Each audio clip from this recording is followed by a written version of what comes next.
Oke, baik. Assalamualaikum warahmatullahi wabarakatuh. Kembali lagi dengan ALK pertemuan 5 part 2 ya. Saya akan melanjutkan penjelasan saya terkait jenis-jenis liabilitas yang menjadi fokus perhatian pada pertemuan ini. Yang pertama itu adalah leasing, yaitu kita akan memperhatikan bagaimana metode pengklasifikasiannya, lalu pencatatannya, serta term and condition atau ketentuan-ketentuan yang ada di dalam CALK itu sendiri. Lalu yang kedua itu ada kontingensi, yaitu perlakuan kontingensinya itu bagaimana, apakah ada praktik big bet di dalamnya, atau kondisi-kondisi di kontingensi ini secara akuntansinya tergolong understated. Oke, kita lanjut.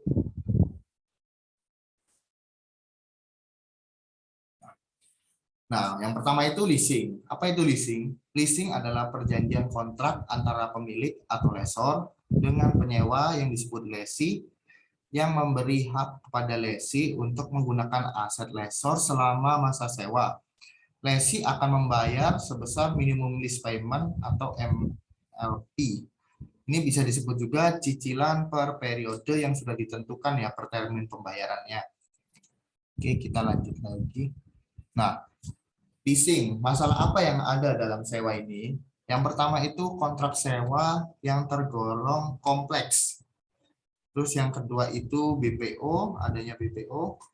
Yang ketiga itu transfer kepemilikan. Lalu yang keempat BRO atau bargain renewal option atau perpanjangan kontrak sewa. Lalu ada GRV atau guaranteed residual value dan unguaranteed residual value. Lalu ada juga sewa yang dihentikan sebelum tanggal perjanjian karena adanya force majeure. Yang dimaksud force majeure ini misalnya di pertengahan sewa itu barang yang dileasingkan mengalami masalah atau terdapat kendala, misalnya rusak, tapi itu di luar itu ya, uh, di luar perilaku dari lesi itu sendiri ya. Jadi memang dari kondisi barangnya itu sudah buruk gitu. Oke, jadi yang pertama saya bahas satu-satu ya, kontrak sewa yang kompleks dan bervariasi. Jadi di leasing itu kan ada berbagai macam tipe ya. Tipenya itu ada finance lease dan operating lease. Nah, macam-macam tipe ini tentunya akan mempengaruhi bagaimana sisi pencatatan dalam leasing itu sendiri. Dari penjurnalannya saja sudah beda kan. Misalnya pada pihak lesi ya ini ya, kita melakukan operating lease atau kita menyewa sebuah mesin atau barang ya. Nah, pada sisi lesi kita akan mencatat sebagai rent expense atau mungkin lease expense. Nah, jika lesi itu mencatat sebagai operating expense akan seperti itu. Kalau dicatatnya sebagai finance lease akan beda lagi.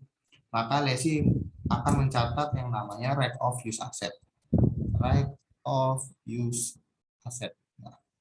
Lalu yang kedua itu ada BPO atau bargain purchase option, di mana si lesi akan diberikan hak untuk membeli barang yang dileasingkan dengan harga spesial atau harga khusus lah gitu. Karena mungkin barangnya itu bagi si lesi itu emang udah cocok gitu, udah merasa cocok dengan asetnya gitu, atau bisa juga memang si lessor itu tidak menginginkan barangnya lagi untuk, jadi lebih baik kamu beli aja gitu. Nah, itu yang disebut bargain purchase option. Nah, yang diperhatikan dalam bargain purchase option itu adalah bagaimana pencatatan nilai aset, apakah harus dikapitalisasi di awal atau tidak gitu. Nah, itu yang menjadi fokus pembahasan di BPO. Lalu transfer kepemilikan ini terkait dengan pencatatannya di neraca. Jika ada transfer kepemilikan atau finance lease ya, nah maka sudah pasti kita harus mencatat aset di neraca. Jika termasuk operating lease, kita kan tidak perlu mencatat aset di neraca ya, karena kita cuma mencatatnya sebagai expense. Lalu BRO ini terkait dengan termin sewanya, bagaimana perlakuan, mungkin nilai present value-nya gimana gitu, atau pengungkapan pembayaran sewanya ini kan diperpanjang, apakah sudah diungkapkan secara lengkap di CALK. Nah, lalu GRV dan UGRV ini berkaitan dengan nilai kapitalisasinya juga. Dan yang sewa ini kira-kira kapan kita harus memperhatikan si perusahaan ini apakah sudah menghapus sewa yang dihentikan di tengah-tengah perjanjian. apakah sudah dihapus apa belum gitu. Nah, oke, kita lanjut. Nah, jadi jenis-jenis leasing sudah saya senggol tadi di awal, yaitu yang pertama ada operating lease dan finance lease atau capital lease.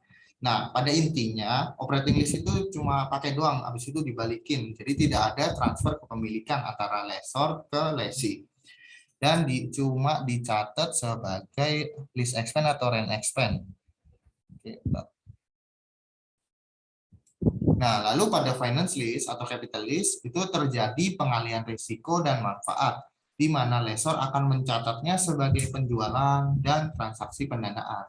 Nah, nanti saya akan tampilkan bagaimana sisi-sisi penjualannya agar lebih tergambar gitu. Tapi di sini saya akan menggunakan PowerPoint AKM kita pada pertemuan 12 dan 13 di semester 4. Nah, lanjut, mengapa leasing itu digemari oleh perusahaan? Yang pertama itu, leasing itu menggunakan fixed rate. Jadi fixed rate ini kan ditentukan di awal perjanjian. Jika ditentukan sebesar 6%, maka rate itu akan digunakan sepanjang masa leasing tersebut. Lalu yang kedua, penjual dapat mempromosikan aset dan terdapat additional income. Additional income ini disebut disamakan dengan interest revenue ya, atau pendapatan bunga atas leasing yang kita jalankan. Lalu ada potensi off balance sheet, di mana ada kesempatan untuk lessee itu menggolongkan finance lease itu sebagai operating lease. Tapi di sini yang menjadi pokok bahasan kita pada pertemuan 5, di mana kita harus mendeteksi potensi-potensi kecurangan tersebut. Lalu ada perjanjian utang lebih digemari daripada melakukan IPO. Nah, di sini kenapa perjanjian utang lebih digemari? Di mana jika kita melakukan perjanjian leasing, kita hanya mengeluarkan biaya terkait direct cost atau indirect. Sedangkan jika kita melakukan IPO, kita akan mengeluarkan uang-uang yang berkaitan dengan kapitalisasi yang akan kita jadikan saham. Nah, itu nanti akan saya bahas di slide-slide selanjutnya. Oke, kita next dulu. Nah, yang sini saya akan menjelaskan apa itu fixed rate ya. Nah, jadi pada PowerPoint AKM kita pada pertemuan 12 itu dibahas seperti ini. Sesuai PP Lease Payment menggunakan implicit interest rate, bunga lessor jika diketahui, atau borrowing interest rate. Nah, jadi rate itu sudah ditentukan di awal berdasarkan perjanjian antara lessee dan lessor. Nah, lalu di sini saya akan tunjukkan ini, tingkat bunga incremental PT IFA adalah 5% per tahun. Nah, ini contoh yang dimaksud dengan fixed rate. Jadi fixed rate itu 5% per tahun selama termin perjanjian sewanya itu juga 5 tahun. Nah, jadi selama 5 tahun ini lessee dan lessor akan memperlakukan rate-nya itu 5% terus, tidak berubah. Nah, kalau misalnya nggak fixed rate itu berarti kan free rate ya namanya. Free rate itu jadi bunganya berubah-ubah sesuai dengan kondisi perekonomian. Nah, hal ini tentunya tidak digemari. Bisa saja ya, kondisi ekonomi itu kan naik turun. Jika kondisi ekonomi turun, mungkin bunga akan menyesuaikan menjadi di bawah gitu. Nah, ini tentu akan merugikan sisi lessor ya, di mana dia tidak bisa memaksimalkan pendapatannya dalam sisi interest revenue-nya. Oke, lalu di sini contohnya ada 4% rate-nya, dan ini adalah cicilan yang tetap selama bertahun-tahun ya. Nih, dari 19, 20, 21, 22, 23 jumlah cicilan itu sama. Hal ini tentu menguntungkan sisi lessor ya. Karena tidak perlu menyesuaikan kira-kira aku dapat untung berapa ya dari leasing ini gitu. Karena keuntungannya bisa diprediksi dari awal karena cicilan itu selalu sama dari tahun ke tahun. Oke, lanjut lagi. Nah, habis itu yang dimaksud dengan promosi aset dan additional income. Nah, jadi kan dalam leasing itu ada contoh ya, ada operating lease dan finance lease, di mana finance lease itu dibagi lagi menjadi direct finance lease dan sales type lease. Nah, yang kita garis bawah itu yang sales type lease ya. Sales type lease itu di mana lessor itu memiliki kesempatan untuk mempromosikan asetnya atau bahkan menciptakan sebuah penjualan. Nah, penjualan itu dapat kita lihat pada jurnal ini nih. Jurnal COGS pada inventory, di mana si lessor itu akan mengkredit inventorinya dan mendebit COGS serta mengkredit sales kan. Berarti di situ digambarkan bahwa si lessor itu berhasil menjual aset tersebut melalui leasing ini. Nah, lalu yang disebut dengan additional income pada jurnal itu ini, lease receivable pada interest revenue, di mana lessor akan mendapatkan pendapatan bunga selama termin pembayaran oleh lesi itu sendiri. Oke, lanjut.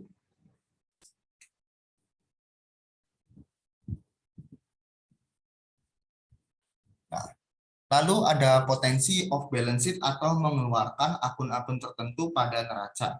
Nah, misalnya di sini ada contoh perbedaan pencatatan antara finance list dan operating list. Yang sebelah sini yaitu finance list, yang di sini adalah operating list. Nah, jika pada sisi lessor ya, pada finance list itu lessor akan mencatat adanya list receivable, lalu ada juga pencatatan inventory, dan pencatatan sales. Sedangkan pada operating list itu cuma dicatat sebagai unleased revenue. Nah, jika lessor itu secara sengaja untuk merubah finance list menjadi operating list, maka ada beberapa akun yang tidak dimasukkan ke dalam neraca, yaitu akun list receivable terutama. Lalu di sini ada contoh dari sisi lesi ya, yang bawah ini. Sisi lesi di sini itu contoh dari finance list-nya juga, dan yang sebelah kanan adalah operating list-nya. Pada sisi lesi, pada metode finance list, lesi harus mencatat adanya right of use asset dan list liability. Sedangkan pada operating, lesi cuma mencatat list expense atau biaya sewa per tahun per termin pembayarannya. Nah, di sini maka ada potensi akun-akun yang tidak dimasukkan ke dalam balance sheet, yaitu right of use asset dan list liability-nya. Oke, kita lanjut. Nah, lalu ada kata-kata lebih ekonomis menggunakan perjanjian utang daripada IPO. Nah, berdasarkan artikel yang saya baca di Detik Finance, untuk pencatatan saham inisial public offering atau IPO di papan utama ditetapkan sebesar 1 juta untuk setiap kelipatan 1 miliar dari nilai kapitalisasi saham. Nilainya minimal 25 juta dan maksimal 250 juta. Nah, biaya ini mungkin tergolong mahal ya untuk kondisi perusahaan yang mungkin lagi buru-buru untuk mendapatkan uang atau mendapatkan dana untuk mengembangkan usahanya atau melakukan ekspansi ya. Nah, jadi di sini saya menyimpulkan bahwa biaya untuk IPO itu tergolong mahal daripada membuat sebuah perjanjian leasing yang tergolong simple. Nah, di mana perjanjian leasing itu mungkin kan cuma membutuhkan seperti biaya broker atau biaya hukumnya gitu. Nah, mungkin itu tergolong lebih murah dan lebih simpel gitu dalam melakukan perjanjian untuk mendapatkan uang atau keuntungan untuk perusahaan itu sendiri. Oke, kita lanjut.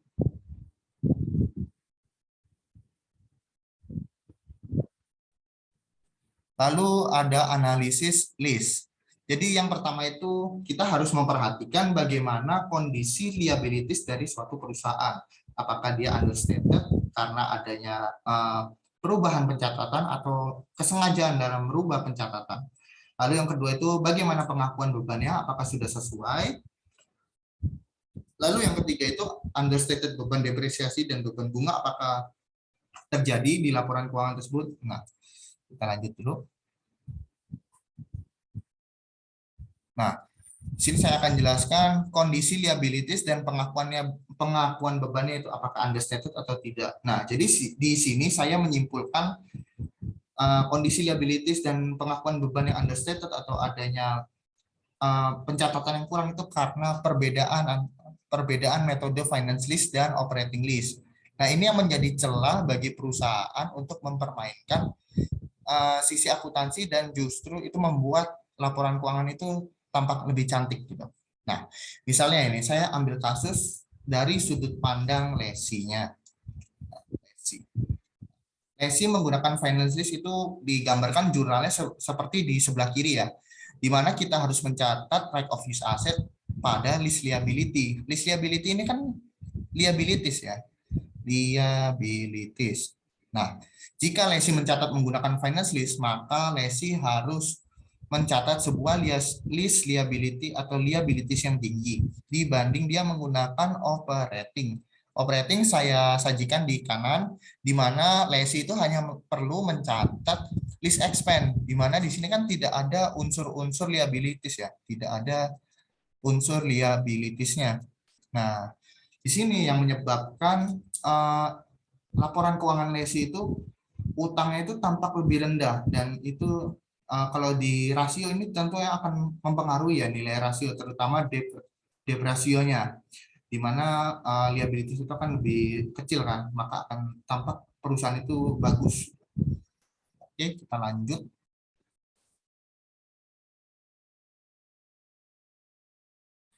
Nah, lalu ini saya jelaskan ulang dampak operating list. Yang pertama, operating list itu kewajibannya rendah, rasio solvabilitasnya atau debt rasionya itu akan terpengaruhi. Terpengaruhi di mana debt-nya itu akan lebih kecil. Lalu yang kedua itu operating list aset lebih rendah. Lalu yang terpengaruh itu adalah rasio tingkat pengembalian investasinya atau ROI. Yang ketiga itu operating list menunda pengakuan beban. Akibatnya di awal sewa laba lebih tinggi, namun di akhir sewa laba akan lebih rendah. Nah, ini saya akan jelaskan di slide selanjutnya. Lalu yang keempat itu operating list, kewajiban lancarnya itu lebih rendah. Kenapa? Karena pada operating list kita tidak mencatat list liability sebesar tadi yang saya jelaskan di slide sebelumnya, itu kan cukup besar ya jika dibanding pencatatan dengan operating list. Lalu yang kelima itu operating list memasukkan bunga dalam beban sewa. Jadi operating list itu termin pembayaran per tahunnya itu udah termasuk nilai bunganya ya. Oke, kita lanjut. Nah, ini yang saya sebut di mana operating list itu akan mengakui beban yang kecil di awal namun besar di akhir. Nah, pada awal-awal itu mereka cuma mencatat list expense pada bank, list expense pada bank, tapi pada akhir periode di mana ketentuan itu list term-nya itu harus nol kan. Nah, list term ini harus ditutup di awal sejumlah sisanya itu. Nah, sisanya ini yang akan menyebabkan bebannya itu membengkak di akhir. Alhasil, jika beban membengkak di akhir, laba di akhir list term ini akan menurun atau lebih kecil. Oke, baik. Sepertinya itu saja untuk part 2 ini. Nanti saya akan lanjut dengan kontingensi dan ekuitas. Semoga membantu. Tetap pantau terus YouTube Adi Rayakta, ALK pertemuan 5. Wassalamualaikum warahmatullahi wabarakatuh.